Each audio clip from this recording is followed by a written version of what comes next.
Welcome to ConCon, Consciousness Conversations. I'm DR. And I'm Ben. We are in our final episode here discussing the Science of Consciousness Conference in Tucson, Arizona, 2024. Just came from my last session. It was an incredible day.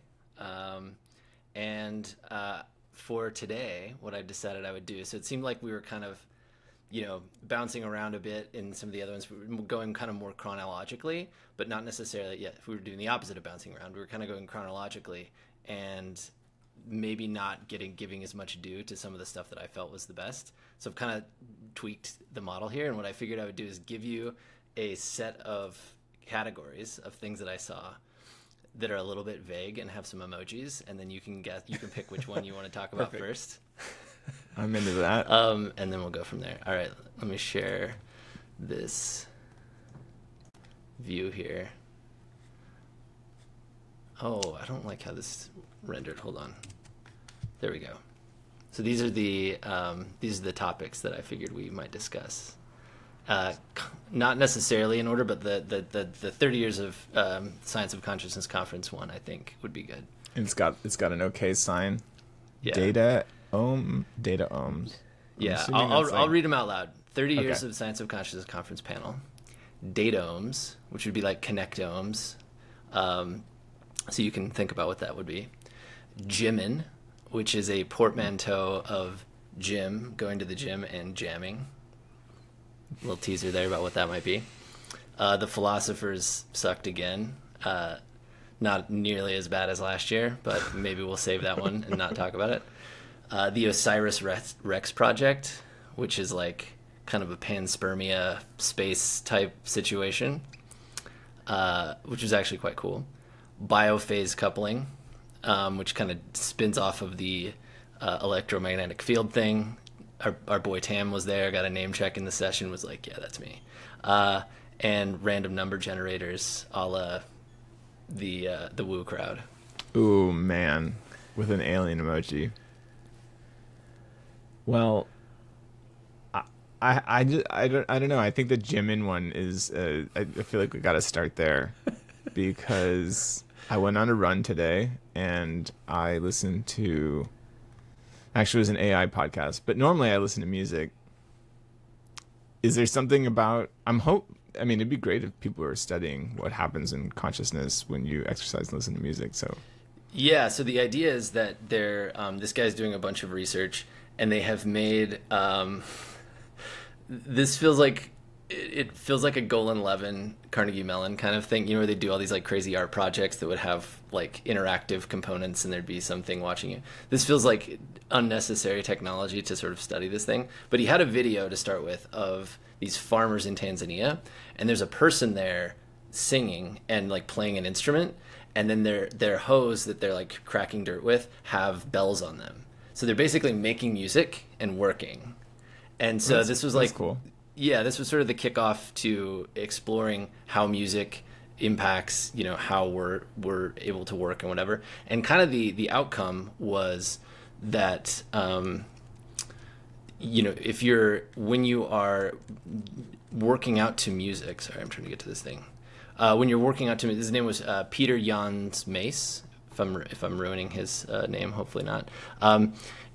You can basically work out with less effort and get less exhausted if you're doing it to music. And I just think, like, anecdotally for me, this is super true of running to music or whatever. Sure. So is he doing like brand scans? Like, is he interviewing people? How is he arriving at that? I think he's doing some sort of biomarker testing from what I remember. But so the thing that he's doing in part is he built all of these exercise machines that make music. So you're like doing a lap pull and it's like making this techno thing, like the bass drop and the bass go up. And so he has this like really hilarious video of a bunch of people in a gym doing these motions on these machines that like absolutely make no sense, but they're kind of like making tunes. It's like and it's all this like great like little techno music, so it's pretty funny. That's awesome. All right, that's it for Jimin. Jimin was great. What else would you like to see? We got to go with the random number generator alien emoji. Okay. All right. So this guy was a Ruth recommendation, and so it's this guy, and I've seen some of so this stuff is in the book that we talked about, the Upside Down Thinking book, and so and we saw some papers on this or some posters on this last year. So they have, and what was interesting is that they're not able to speak to the scales of these graphs. It's like, well, what is 200 or what is 50?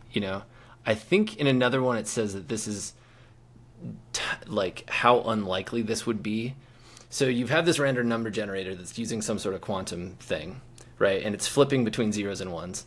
And supposedly when these like big global incidents happen, you see this deviation. So this is 9/11. Oh my God. Tell me what your thoughts are, Ben. Well, how many of these are there? And so yeah, exactly. This so I'm was reminded that there's a book. Oh boy, is it called The Drunkard's Walk? There was a book on randomness that basically showed that a lot of what we see in the world is very easily modelable with just pure randomness. So CEO performance, for example. Yeah. You would expect if a bunch of people flipping coins, there's gonna be a few people that flip a bunch of heads. And those are maybe the CEOs that have very successful quarters for their company. You would also expect a regression to the mean, where those people that flipped all those heads are just going to go back to 50-50 flips. Yeah. And you can look at sports, and you can look at basically all these things that we think are, momentum, like in sports, right? That kind of thing. It's like, well, no, you should always expect runs in a random process. It doesn't necessarily mean that these things are completely random, but some of the features that we think are like the features of non-randomness are actually the exact features of randomness that you should expect, right? Well, and what was striking me is that as they were they're calling out all these events. So, so I imagine what has to happen is you have somebody who's like, hey, here's this global event. Or more likely, they're looking at some anomaly in the data, and then they're going to try and find an event that aligns with that. Yeah. Either way, you're kind of injecting some bias in there, right? If there's a bunch of random quantum generators is just running all the time, right? Yeah, you should expect one of them to align really well with any kind of thing you're looking at. So these guys have a global consciousness project. There was a 1.0 and a 2.0, and he showed some of the hardware. And so you can buy these and plug them in, and they basically are just sending back data from your location all the time. And he's like, but you can't get one in the U.S. anymore because we already have too many. And I was like, that seems sus. Interesting. But what seemed interesting to me was, getting one for a party and seeing if you could get everybody like, okay, guys, let's just think about zeros and ones. Just see if you could get people to sort of like into it. And it's like, hey, man, supposedly you're supposed to be able to influence this. Let's see what happens. Seemed like a fun party thing. It also reminds me like there's that app, I think Sean Carroll's behind it, where you send an experiment, or you look up, have CERN do an experiment on your behalf, a quantum experiment, and then that flip, you decide like whether you're going to eat Mexican or Chinese food. And because it's quantum, you're basically one version of you in the multiverse goes and eats the Chinese food, and one version of you eats the other food. Nice. I think it's called the Universe Splitter app. This was another graph that he showed, which is this is supposedly a single person who had one of these devices next to them right before they died. And so this is them dying, and they're having this like quantum kind of run up of these randomness. And so this is supposedly 200,000 times, or the likelihood of this being by chance is like 200,000 to 1 or something. So anyway, this is a field of research here. And this might be a good segue into... So, hold on, though. Is he saying... I just don't quite understand. Is he saying that when you're about to die, you suddenly can have non-local effects on other processes in the universe? Yeah, that's exactly right. I think or maybe vice versa, right? I think that the Mark Gober like explanation of this is that there's this, non-time bounded like universal consciousness or whatever that's getting ready to accept you, or that you're getting ready to connect with, or that's sort of like, elevated to a certain degree because it recognizes that your consciousness is going to and none of these guys are saying any of this stuff, right? But I think that's the implications. He did say something too that was something like, he showed a couple of negative events. So he showed 9/11, and then he showed these positive ones where it was like World Peace Day and everyone's meditating. And he's like, isn't this nice that the positive ones have even bigger impact than the negative ones? And I was like, the fact that you're saying that sort of feels like a also September 11th. It's just interesting to single that one out. Is he making the claim that every terrorist attack should have a blip on someone's random number generator? Yeah, I mean, this is the challenge, right? It's like we've lined up this one particular experiment with this thing. Like, you would think if this was the case, someone did mention at a session the other day that there's a often reported phenomenon of clocks stopping when someone dies, like in the room. So, I think I think that there's a lot of hand waving about mechanisms.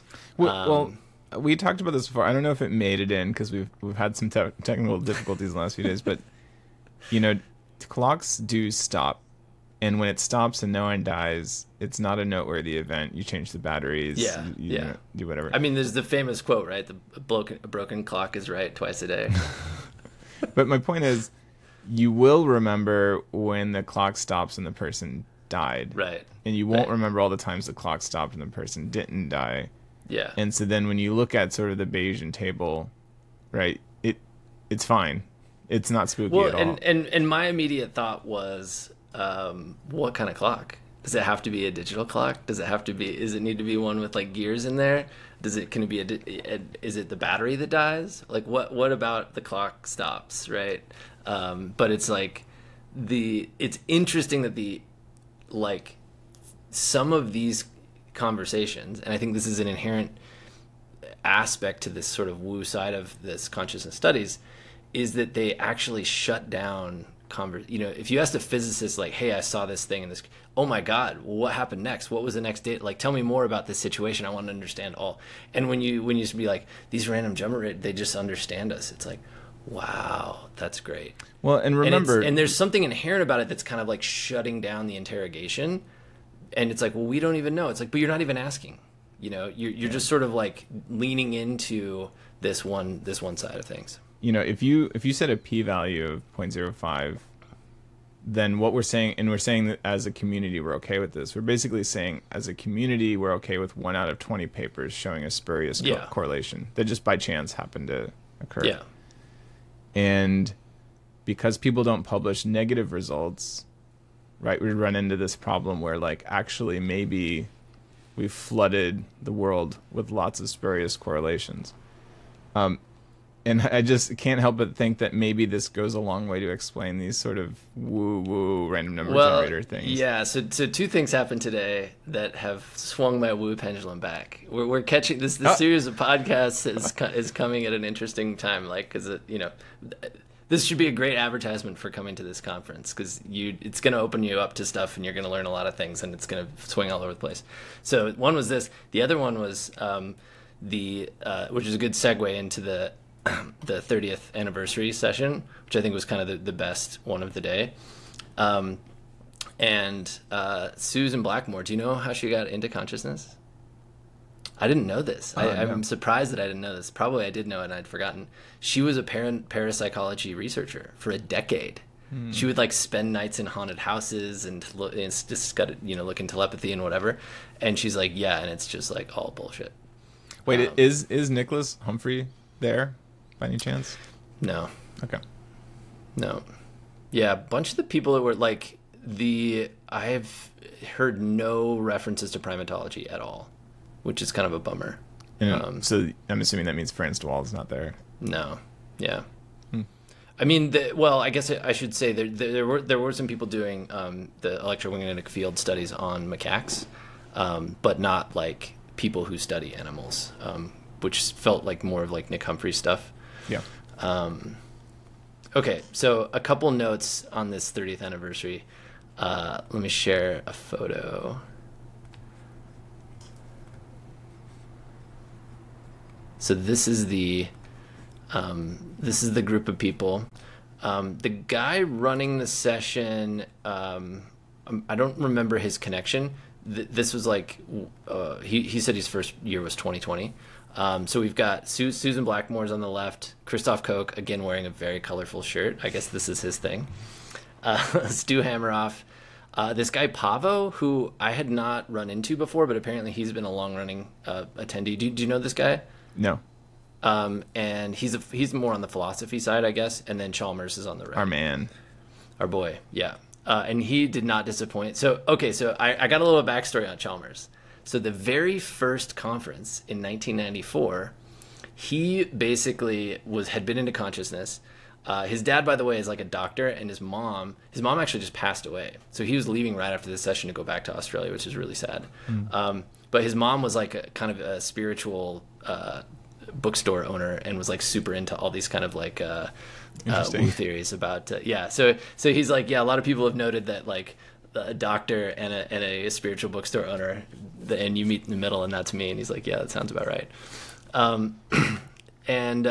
So he was like just a postdoc, and he reached out. He found out about the conference, and he emailed Stu and was like, hey, I want to present. And Stewart said the first two people that presented were these philosophers, and everyone was just like falling asleep, and they were terrible. And then he got up and just gave a presentation about the hard problem, and people were like, "Oh my god!" And that was the birth of the hard problem. Was at this conference the very first year. It was before he'd written his book or anything. So that was kind of interesting. He said 0% solved on the hard problem, and he has no theory. He has no favorite theory. 0%. Man, last year he gave ChatGPT a 5% credence of... no, I think it was 10%. Was it 10% of being conscious? Yeah. Wow. So he had this quote that I thought was incredible. And he said, yeah, my favorite theory of consciousness is the one I have not been thinking about the most recently. Because as soon as I start thinking about it, I just start paying attention to all the problems with it. And then... That's really good. Is probably fair. So let's see what else. Well, let me say this actually about that. I much prefer. I really like him. I really liked his stuff last year, and I much prefer a person that basically pokes holes in everything than someone who is just a cheerleader for their version, and to the point of like sort of putting on their blinders to any other possibilities. Yeah. So this session, so interestingly, Tononi was supposed to be here and he bailed. I don't know what happened. So you have Christoph Koch as like the lone defender of IIT. By the way, I think there's this whole meta thing around some of this consciousness stuff that maybe doesn't get discussed that much, which is like funding. Because I think IIT is this like super well-funded theory. So I think there's probably a lot of jealousy of people wanting to like bash it because they're getting money from, well, one of them was from the Koch brothers' daughter. That's like the foundation, which is hilarious, unrelated to Christoph Koch, but they work together in this thing. Interesting. And they, they fund them. So I don't know that much about that, but I just get a hunch that they have pretty deep pockets, relatively speaking. So there were a lot of kind of punching bag moments where Christoph Koch was kind of speaking to his stuff, and people would be like, "Yeah, but that doesn't make sense." And I honestly, it's kind of like that paper. I'm coming out of this conference much more amenable to IIT in general. I think the core contention, which is that consciousness is inherent in like a well-networked system, seems sus to me. But the implications and like the outcomes of that, of like the regions of the brain where it happens, and like all of that sort of feels like it's like poking around in the right places. And they seem like they're getting more clinical validation than a lot of other folks. Again, that's probably I think it's because they've got equations. The money. You know, a lot of these guys don't even have equations. I feel like they've got vibes. But phi, everyone says it's like uncalculable, the actual phi, right? So it's like I'm okay with setting something up mathematically that can't, in principle, be calculated. Yeah. This is just how kind of math works in general, right? Like you'll have be like, here's this super high dimensional probability distribution. We'll never be able to calculate the partition function, but that's a starting point, right? Now you've got some math on paper, and you can start making assumptions, making simplifications, and you can start getting to work. Versus having no equations whatsoever, no mathematical framework, you're kind of like dead in the water. So Dan Dennett died a week ago today. Sad times. So he had a bunch of people spoke to him. I didn't realize that he had been a regular. He didn't come to the very first one, but he was a regular most years after that at this conference. I'm not sure when he stopped going, but the Chalmers said like the second year he came and these guys were like talking about stuff. He was like, now I know what it felt like to be a cop at Woodstock. Like he's trying to keep the hippies in line. Interestingly, Hammeroff. So after the first year, he's like, "Yeah, one and done. I wanted to like get this ball rolling." But everyone else that wanted to take it over was unwilling to sort of have this broad tent of this kind of soft spiritual side and this like hard science side. And he's like, "No, that's what it has to be." So that was like super intentional from the get go. And apparently, there's this ASSC, or I think that's what it is. About consciousness, or maybe it's AS, I think the last one was in Tokyo, maybe. And apparently that seems like it was kind of a response to this, and it's sort of the flip side of the coin. So it's much more hard science, and this is more woo. And Hammeroff said he used to go to that one, but then he kind of got like booted out because he just wanted to talk about microtubules all the time. Is he? So that statement sounds like he's a little self-aware. Yeah, I mean, this session was interesting because there was a lot of self-awareness and everybody on there. So you had basically Susan Blackmore is kind of defending Dennett's positions of like illusionism, essentially. You've got IIT, you've got OR, and you've got Hard Problem. And so they're all kind of like, and I guess Chalmers sort of feels like the buddy that everyone wants to convince, you know? And they're all unconvinced, but so he's like the cool kid kind of among these guys. And in that regard. And so I think that there's this sort of jockeying, and yet it's kind of cool that there's this sort of mutual respect. People are willing to engage. And yeah. Let's see. There were a couple other fun stories. So the guy next to Chalmers that I don't know, what's Paavo Pilkinen. What's his deal? He's a philosopher. Okay. There were a couple things that he spoke at. So I missed his part of this, like his reminiscing, and there were some other moments where he spoke, and I don't know, nothing really hit with me, and I didn't really know him, and as we know, not a big fan of philosophers generally. So wait, let's talk about that. You had a line about philosophy still sucks. Yeah, I've one other note about the 30th anniversary, which was this was the most brazen drug referenced session that I've seen.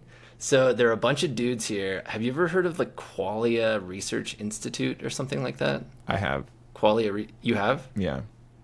Yeah, so there were several. There was a guy in front of me in line asking questions, and then I saw another guy later, and they just look like hippie burner people, and wearing like crazy clothes and stuff. And he got up there, and I missed his question, but I saw all the reaction. The question was something like, "What drugs have you done?" Basically to the whole panel. And Christoph Koch said, basically a bunch of them admitted to doing psychedelics, and Christoph Koch was kind of giving winks and nods of being like him and Stu, like, are out there doing ayahuasca together or something. And they're like, what happens in ceremony stays in ceremony. And then Susan Blackmore is like, listen, these guys might not want to talk about it, but I think this is important. And she's like, I did acid and mescaline in the 70s. I grow my own weed and I smoke it all the time. I've done ayahuasca 8 times. So she was sort of like, she's like, this is an important part of what we do. I thought that was funny. And then when I walked outside, there was a guy standing outside who I hadn't seen the whole conference. He looked like a real cool San Francisco dude, and he's just wearing a hat that says 5MEO in giant letters. That's really funny. Yeah, which for those who don't know, 5MEO DMT is a very is popular, that Toad? Very is that what they call Toad? That's Toad. Yeah, that's Toad. It's like a very intense psychedelic, short acting psychedelic. Let's see. I think that's it from the 30th anniversary. It was very affirming. You know, it felt like I kind of feel like I know that you've got this parasocial relationship or whatever with these people now, where I'm like, oh man, these, you know, I kind of wanted to go up and get photos with them after, but it is kind of fun to learn all the like sort of drama and personalities and like through lines with the last 30 years. Like I heard that Chalmers used to co-run it, and then there was some years where I think he was like, no, screw this, it's getting too woo, and then he came back. He had sort of a change of heart. I thought he said he'd been at every single one. Maybe he just stopped organizing. I think he helps run the other one, from what I heard, but yeah, I don't know any more details on that. Okay, so remaining in our list,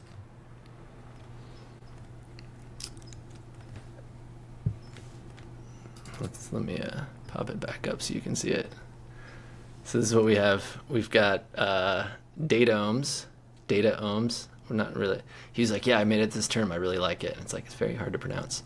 We've got biophase coupling. We've got the Osiris Rex project. Let's get the philosophers sucked again over. I want to bash some philosophers. Yeah.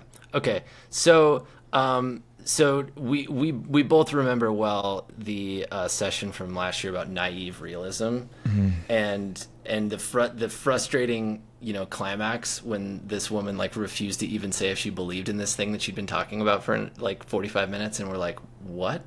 It just was like, oh, this is like an interesting semantic adventure that we all went on.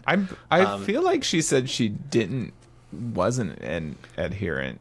But basically that's what she's saying. Yeah, she's like, oh, this is just a provocative thing that could be said, so I said it. And it's like, this is such terrible work. Anyway, so the two philosophers that I saw, so there have been a lot of talk about monism. Have you ever heard of this term? Everything is one? That kind of... Yeah, but then they call it dual aspect monism. Okay, all right. I'm in. Which feels like a cop-out. And yeah, so there's a lot of it kind of ties in with the same stuff that Donald Hoffman was talking about, some of the same stuff that Deepak was talking about. You know, this larger arc of this kind of quantumness, and maybe that there's this realm pre-physics, pre-quantum, pre-classical physics that is where consciousness lives, and there's this observer that sort of knits everything together.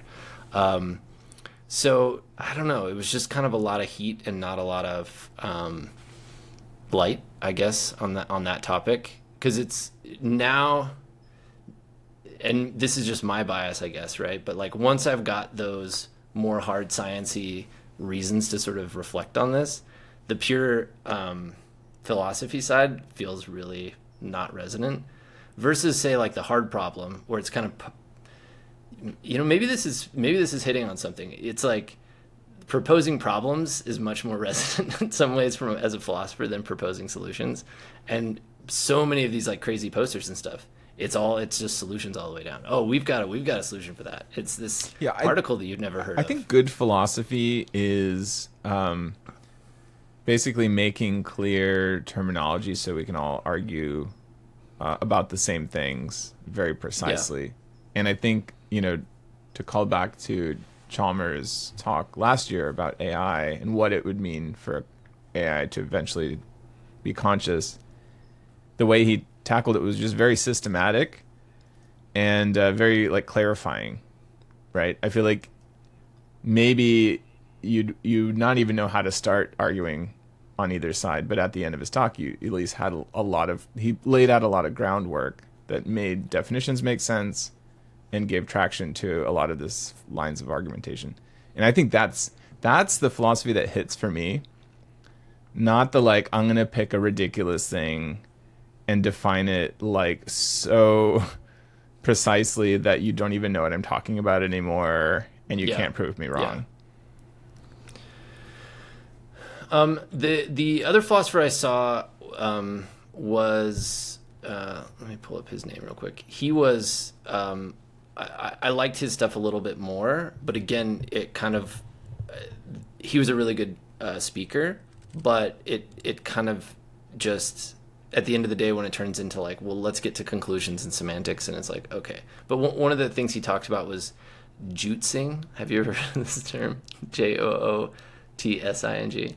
It's not Jimmy. It's a Douglas Hofstadter invention, and it stands for jumping outside the space. Juicing. Yeah. Jumping outside of the space. Yeah. Which is, we are inside of our own conscious experience, so it's very hard for us to sort of exit and view it objectively. Some may say impossible, right? Yeah. And I think that there was a big spin up to that. But it's kind of ultimately just a bit of a platitude. It's a bit of an axiom. It's like, oh, it's really hard to judge yourself because you're on the inside of your own. Yeah, I think we can all agree there. So that's it. I feel like the philosophy stuff was felt kind of more aligned with actually some of the other stuff that's been going on, but not really. Are they saying juicing is like a desirable state? No, no juicing is what you should be desiring out of an explanation of something. That it doesn't require you to sort of like. I see. Yeah. Okay. Outside. Okay. Yeah. Yeah. All right. Do we want to? We could do maybe one more. Wait. I would say throw them back up. I want to pick wisely here.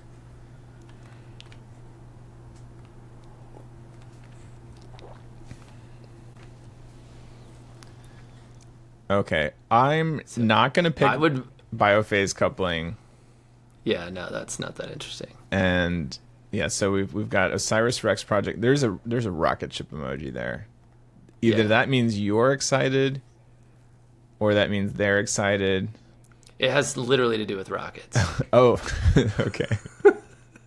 But Dataomes has the like stock go, line go up, crypto go up. Yeah, let's do both of these. The Dataomes one is really quick, and they're both kind of related actually. So Dataomes was from a guy at NASA. He works at Ames, just down the road from where Ben used to live, and he was talking about. He had a bunch of stats around power consumption of replication. So he's interested in, is it called like astrobiology, the study of like life on other planets. Like they're searching for life on other planets and they're looking for like life signatures and things like that.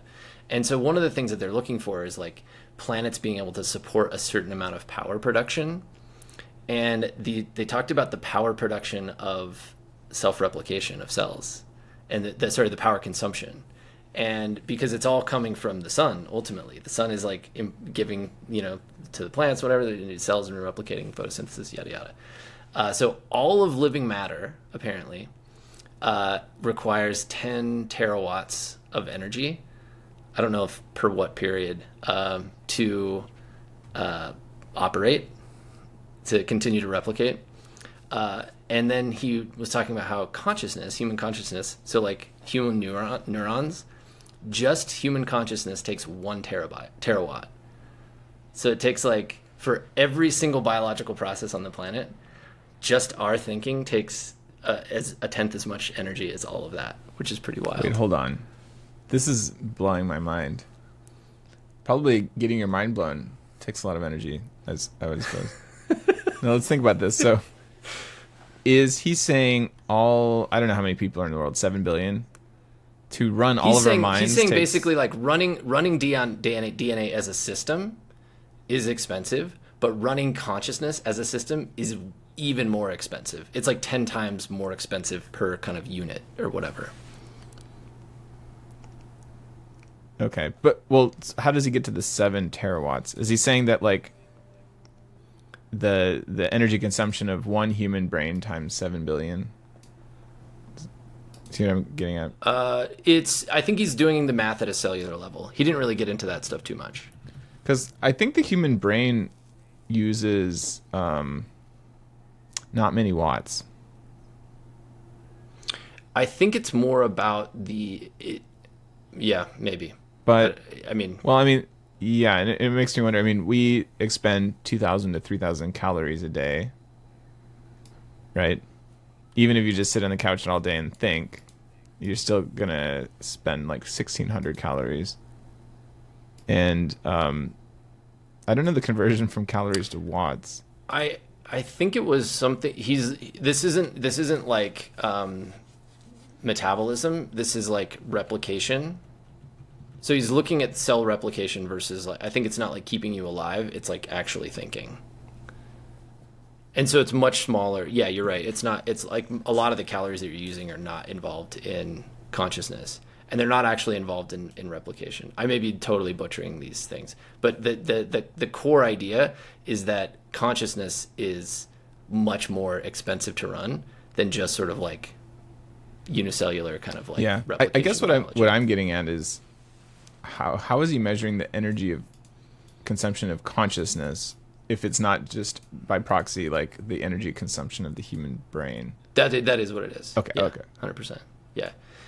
So then he talked about the new sphere, which is like what some people call kind of the internet, the global brain, right? And he said that there are theories that there's some sense that this might actually already be at parity with the entire biosphere in terms of energy consumption. And then he said the kind of the most provocative thing, which is that by 2040, energy will become the limiting factor in our ability to continue to grow compute. Oh, like I think that's going to happen earlier produce much than energy. that. Yeah, I saw a thumbnail pop up right after I heard this talk on YouTube that was like Zuckerberg talking about this or something, supposedly. I think the Anthropic CEO was on a podcast with Ezra Klein a few days ago, also talking about. I mean, I've heard Elon talk about this too, right? Like, I think that is so soon.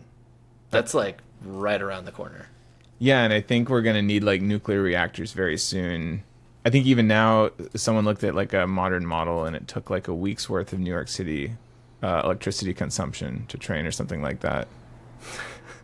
It's and it we're on an exponential curve here. So I think his estimate of 2040 seems conservative to me. Yeah. So anyway, I thought that was kind of an interesting, and again, this is like him doing, so the idea is that the ultimate idea he was building up to, it seemed a little fantastical, which is that you're going to cover an entire planet with a city eventually. Like that's the natural like outcome, is that the whole planet is just like, technosphere kind of thing. And that planets that look like that would have a specific signature so that they could look for them with their, interplanetary like search for intelligent life. Well, I kind of wonder, like, you've heard of a Dyson sphere? Yeah. Where you basically cover a star with solar panels, right? Pointed, right at it. And so to find, you should be able to find Dyson sphere civilizations by watching stars sort of wink out of existence when they set up the Dyson sphere. But wouldn't the Dyson sphere actually just destroy, if you were a planet like Earth and you built a Dyson sphere, that would destroy Earth, but you would live much closer to the star. Oh, I see. I see. Interesting. All right, so let's wrap up with OSIRIS-REx. Great name. So the OSIRIS-REx project, they said they got $1 billion in funding for this project, and they basically they're chasing this. They've succeeded. They've already done it. You may have actually. I think I'd seen this in the news. It's this asteroid called Bennu, and they sent a probe to like go in there, scoop up some asteroid sediment, and bring it back. And then they've been studying it. Some expensive dirt. Yeah. And it was pretty, the stuff they found there is pretty incredible. So what he was talking about was the Hadean period of the Earth's history. Are you familiar with this? No. So I had not heard of it. I wasn't familiar with it either. Apparently there was a phase in Earth's history where people think it was just completely molten ocean. It was just like all lava. And so the question is like, where did the elements come from that were able to help start changing the Earth and sort of creating life, basically. And these asteroids appear to be much, much older than the Earth in terms of formation, and that they would have been like very prevalent and hit Earth a bunch. And so they wanted to study this and see what kind of elements they found there. And it was pretty wild. Wait, this sounds amazing, but what does this have to do with consciousness? Oh, get ready. I can't wait. So this is the 17. So these are all the amino acids that are required for life, and they found all but these ones in red in this like sample. They found like tons of these like kind of like really important elements, but this was, I thought, the most interesting. And of course, very soon we got to fucking microtubules. So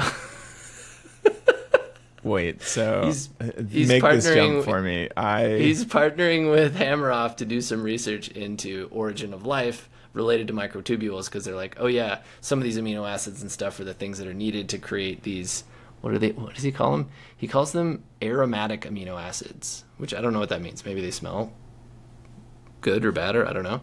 But they're apparently crucial for microtubule construction. So he's sort of this is kind of like origin of consciousness and origin of life, which apparently is like a debated it's sort of like where consciousness has been in the past, where people don't like to talk about origin of life stuff and origin of life experiments. So there's kind of like a little bit of convergence there. Same as like, quantum and spooky.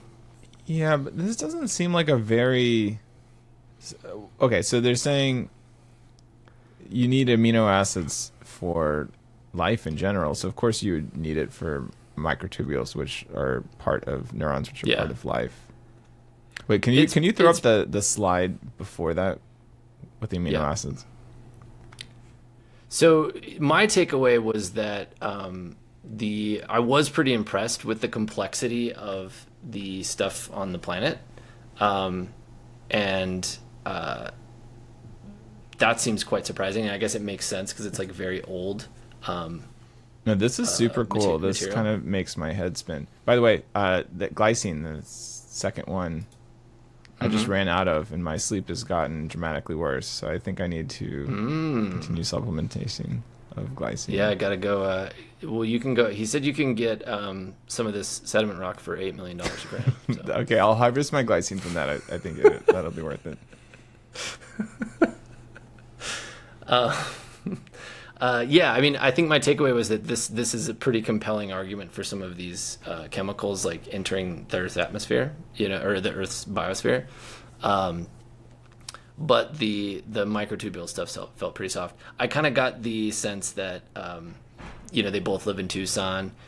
This guy was like given lots of winks and nods about doing psychedelics as well, and I kind of got the sense that he and Stuart are maybe like psychedelic bros, and they're like, oh my god, we should work together on something. So I did Hameroff did say that this is like he just retired yesterday from being an anesthesiologist. This was like his last week or something, so now he's just like full-time on consciousness. It is funny that, because it's like consciousness is pretty taboo still, so you have these people who retire, and then the day after they retire they're like, well, cat's out of the bag, I really want to have all these consciousness theories that I want to go through. Like, I mean, this is like the Blooms, right? And I believe they have a Turing Award, the Lenore and Emmanuel. The number of people that I keep meeting here that are just like, I decided that, I've been into this, and I think it'd be fun to do maybe even a whole episode of speculation about talking about why consciousness is interesting to people. It's also interesting why it's not interesting to people. I tell people about it and they're like, why would you care about that at all? But I think it's the only thing that people feel like they are a personal expert at, and they hear that it's an unsolved problem. It's like, oh, well, I'm conscious. Nobody knows how this works. I think that's probably how I got interested. And like, let me get to the bottom of this. No, yeah, for sure. But it's just funny, like, everyone has that thought, including like Turing Award laureates. Yeah. but they're not actually in a allowed to talk position about it until they retire. But yeah, exactly. But they're actually in a position to make, tangible progress on it. A bunch of people talked about Francis Crick basically setting the groundwork for a lot of this by being willing to, like, so Christoph Koch said when he started working with him, everyone's like, no, you can't work with him because he's working on consciousness. He's like, but he's working on it. It's like, yeah, but he's got a Nobel Prize. He can do whatever he wants. And so, it's like folks like that actually paved the way for other people. So yeah, I'm reminded there was a tweet that I think it was Karpathy said that it might be the case. He sort of hedged his bet like 3 times in one slight tweet, but he said it might be the case that today's large neural networks are slightly conscious. And oh no, I think it was Ilya Sutskever, and people are still giving him shit about that tweet. And that was like a year ago, maybe 2 years ago now. Yeah, I did ask. I would love to do an episode about this too. I did ask. I kind of see some of the crossover between AI and consciousness or whatever in the field of memetics, or the ideas of memetics. And Sue Blackmore wrote a book about memetics called The Meme Machine. So I got up in the session, and I've been actually angling to try and talk to her about this the whole week. So I was like, hey. And she brought it up because she talked about how she had met with Dan Dennett about it, and I was like, hey, I was curious. You wrote this book in 1999. You haven't really revisited it. Is this still resonant to you? Does it still feel important? And how do you feel like it ties in with consciousness? And she's like, yeah, it feels more resonant than ever because of AI, but also I think it has no connection to consciousness. And I was like, what? Huh. And some guy came up after, and he's like, hey man, I asked her this same question years ago. I think you're on the right track. Like to me, this is really, really important. So, well, that's super fascinating. Yeah. So she thinks that the meme, that line of thinking can tell you something interesting about AI, the proliferation of AI, but not consciousness. Yeah, she's looking at AI as essentially meme spreader. If humans are, if memes are kind of humans, if memes are selfish and self-replicating in humans, and then they're able to sort of like jump platforms into AI and then jump platforms again, then they can kind of get really out of control. That's the theory. So, cool. All right. Well, any other questions, thoughts before we wrap up? I mean, it seems like an awesome last day. I definitely have some FOMO, or had some FOMO. I guess it's over now, so I can't have any more fear. They did announce next year. They didn't say the dates that I saw, but it's going to be in Barcelona. Oh, wonderful! I love Barcelona. Yeah, which would be fun. It's like super. There's a lot of great direct flights. Okay, we just got to get some of our boys on stage. We got to get Graziano there, maybe Solms. I was thinking Solms. That would be our dream team session, right? If we could get those two guys together to kind of duke it out, and maybe Humphrey. Yeah, get him back. Yeah, raise Dennett from the dead. We actually there was like that Dennett AI that someone made that's actually pretty good. Did you hear about this? Nice. Someone programmed a Dennett AI from an LLM and then tested people who were Daniel Dennett experts, basically, if they could tell if this came from one of Daniel Dennett's books or it was AI generated. And most people could tell, but it was actually quite close. And I think Dennett himself actually messed up one of them, which is really fascinating.